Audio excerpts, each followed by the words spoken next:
ಎಲ್ಲ ನನ್ನ ಕುಲಬಾಂಧವರಿಗೂ ನಮಸ್ಕಾರ ಹಾಗೂ ಭರವಸೆಯ ಒಂದು ಚಾನಲ್ ವೀಕ್ಷಕರಿಗೆ ಸ್ವಾಗತ. ಈ ದಿನ ಸ್ವಲ್ಪ ನೆಗಡಿಯಾಗಿರೋದ್ರಿಂದ ನನ್ನ ವಾಯ್ಸಲ್ಲಿ ಸ್ವಲ್ಪ ವ್ಯತ್ಯಾಸ ಇದೆ. ದಯವಿಟ್ಟು ಅದನ್ನು ಮನ್ನಿಸಿ ವಿಷಯವನ್ನು ವೀಕ್ಷಿಸಿ ಎಂದು ಕೇಳಿಕೊಳ್ಳುತ್ತೇನೆ. ನಮ್ಮವರಿಗಾಗಿ, ನಮ್ಮವರಿಗೋಸ್ಕರ, ನಮ್ಮವರಿಂದಲೇ ಹುಟ್ಟಿಕೊಂಡ ಈ ಕ್ರಿಕೆಟ್ ಪಂದ್ಯಾವಳಿಗೆ ಎಲ್ಲರಿಗೂ ಸ್ವಾಗತ, ಸುಸ್ವಾಗತ. ಭಾರತದಲ್ಲಿ ಕ್ರಿಕೆಟ್ ಎನ್ನುವುದು ಕೇವಲ ಒಂದು ಆಟವಲ್ಲ, ಅದು ಜನರನ್ನು ಒಂದಾಗಿಸುವ ಒಂದು ಮಹಾನ್ ಹಬ್ಬ. ಅದೇ ಆತ್ಮದಿಂದ ಹುಟ್ಟಿಕೊಂಡಿದೆ ನಮ್ಮ ಈ ಕ್ರಿಕೆಟ್ ಟೂರ್ನಮೆಂಟ್. ಸುಮಾರು 12 ವರ್ಷಗಳ ಹಿಂದೆ ಆರಂಭವಾದ ಈ ಕ್ರಿಕೆಟ್ ಟೂರ್ನಮೆಂಟ್ ನಮ್ಮ ಸಮುದಾಯವನ್ನು ಒಂದೇ ವೇದಿಕೆಯಲ್ಲಿ ಸೇರಿಸುವ ಒಂದು ಪುಟ್ಟ ಪ್ರಯತ್ನ.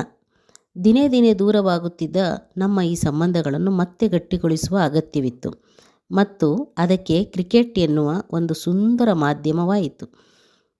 ಈ ಟೂರ್ನಮೆಂಟ್ ಯುವಕರಿಂದ ಹಿಡಿದು ಹಿರಿಯರ ತನಕ ಎಲ್ಲರಿಗೂ ಪರಿಚಯದ ಸೇತುವೆಯಾಗಿದೆ. ನಾವು ಯಾರು, ನಮ್ಮ ಸಂಬಂಧಗಳು ಯಾವುವು ಎಂಬ ಪ್ರಶ್ನೆಗೆ ಉತ್ತರ ಸಿಕ್ಕ ವೇದಿಕೆಯಾಗಿದೆ. ಇಲ್ಲಿ ಆಟವಿದೆ, ಸ್ಪರ್ಧೆ ಇದೆ, ಆದರೆ ಅದರೊಳಗೆ ಅಡಗಿರುವ ಆತ್ಮೀಯತೆ, ಸ್ನೇಹ ಮತ್ತು ಸಮುದಾಯದ ಹೆಮ್ಮೆಯಾಗಿದೆ. ಮೈದಾನದಲ್ಲಿ ಓಡುವ ಪ್ರತಿಯೊಬ್ಬ ಆಟಗಾರ, ಗ್ಯಾಲರಿಯಲ್ಲಿ ಕುಳಿತು ವೀಕ್ಷಿಸುವ ಪ್ರತಿಯೊಬ್ಬ ವೀಕ್ಷಕರು ಎಲ್ಲರೂ ನಮ್ಮ ಕುಟುಂಬದ ಸದಸ್ಯರೇ. ನಗು, ಉತ್ಸಾಹ, ಹೋರಾಟ, ಗೆಲುವು ಎಲ್ಲವೂ ಸೇರಿ ಈ ಟೂರ್ನಮೆಂಟನ್ನು ವಿಶೇಷವಾಗಿಸಿದೆ. ಕ್ರಿಕೆಟ್ ಮೂಲಕ ಸಮುದಾಯವನ್ನು ಒಂದಾಗಿಸುವ ಈ ಪ್ರಯತ್ನ ಮುಂದಿನ ತಲೆಮಾರಿನವರೆಗೂ ಸಹ ಪ್ರೇರಣೆಯಾಗಲಿ ಎಂಬುದೇ ನಮ್ಮೆಲ್ಲರ ಮಹದಾಶೆ.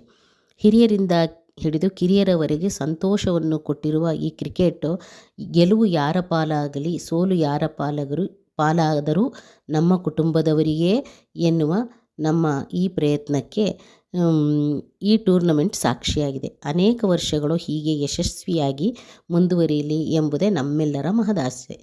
ಹೀಗೆ ನಾವು ಸಾಂಸ್ಕೃತಿಕ ಕಾರ್ಯಕ್ರಮ ಹಾಗೂ ಕ್ರಿಕೆಟ್ ಪಂದ್ಯಾವಳಿನೂ ವರ್ಷ ನಾವು ನಡೆಸಿಕೊಂಡು ಬಂದಿದ್ದೇವೆ. ಅದಕ್ಕೆ ಆ ಭಗವಂತ ಶಕ್ತಿ, ಪ್ರೇರಣೆ, ಆಸೆ, ಆಸಕ್ತಿ ತುಂಬಲಿ ಎಂದು ನನ್ನ ಹಾರೈಕೆ ಕೂಡ ಇದೆ. ದಯವಿಟ್ಟು ಎಲ್ಲರೂ ಲೈಕ್, ಶೇರ್ ಮುಖಾಂತರ ನನಗೂ ನನ್ನ ಈ ಪ್ರಯತ್ನಕ್ಕೂ ನೀವು ಸಾಕ್ಷಿಯಾಗಲಿ ಎಂದು ಮತ್ತೊಮ್ಮೆ ಕೇಳಿಕೊಳ್ಳುತ್ತಾ, ಎಲ್ಲರಿಗೂ ಒಳ್ಳೆಯದಾಗಲಿ. ಸರ್ವೇ ಜನ ಸುಖಿನೋ ಭವಂತು. ನಮಸ್ಕಾರ, ನಮಸ್ತೆ ಬಂಧುಗಳೇ.